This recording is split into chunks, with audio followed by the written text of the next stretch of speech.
Hello மக்களே, நம்மளோட follower ஒருத்தவங்க ரீசெண்டா நம்மள காண்டாக்ட் பண்ணியிருந்தாங்க. அவங்க குவாக்கர் பேரட் வளர்த்திட்டு இருந்திருக்காங்க. அவங்க நோட்டீஸ் பண்ணது என்னன்னா, பேர்டோட கால்ல ஒரு ஸ்வெல்லிங் இருந்திருக்கு.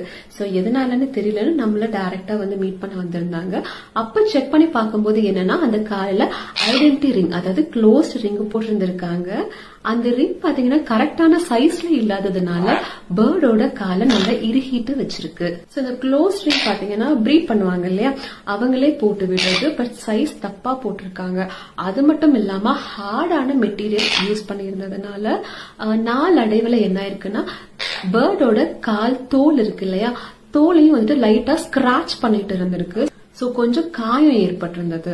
நம்ம கிட்ட வந்ததுக்கு அப்புறமா பேர்டோட கால்ல இருக்க அந்த ரிங்க ட்ரிம்மர் யூஸ் பண்ணி மெதுவா கட் பண்ணி நம்ம அதை ரிமூவ் பண்ணிட்டோம். ரிமூவ் பண்ணதுக்கு அப்புறமா இப்ப அவங்களோட கால் நல்லாவே கியூர் ஆயிடுச்சு. இந்த வீடியோ மூலியமா நான் நிறைய பிரீடர்ஸ் கிட்ட சொல்ல வேண்டிய விஷயம் என்னன்னா, நீங்க பேர்டுக்கு க்ளோஸ் ரிங் போடுறீங்க, தப்பு இல்ல. ஆனா அதை அலுமினியம்ல போடுங்க. சோ பேர்டோட காலுக்கு ஏதா இன்ஜுரி இல்ல பிராக்சர் ஆனா கூட அதை கட் பண்ணி எடுக்கிறதுக்கு ஈஸியா இருக்கும். நீங்க ஹார்டான மெட்டீரியல் யூஸ் பண்ணீங்கன்னா அது கட் பண்றதும் சேர்த்து வலிய பேர்டு அனுபவிக்கும். ஆல்ரெடி பேர்டு நீங்க வளர்த்திட்டு இருந்தீங்கன்னா பிளீஸ் இதை செக் பண்ணுங்க. ரிங் சைஸ் வந்துட்டு உங்க பேர்டோட காலுக்கு கரெக்டா தான் இருக்கா அப்படின்னு செக் பண்ணிக்கோங்க. ஒருவேளை அந்த ரிங் உங்க பேர்டோட கால இன்ஜுரி பண்ணிட்டு இருந்துச்சுன்னா தயவு செய்து அதை ரிமூவ் பண்றதுக்கு ட்ரை பண்ணுங்க.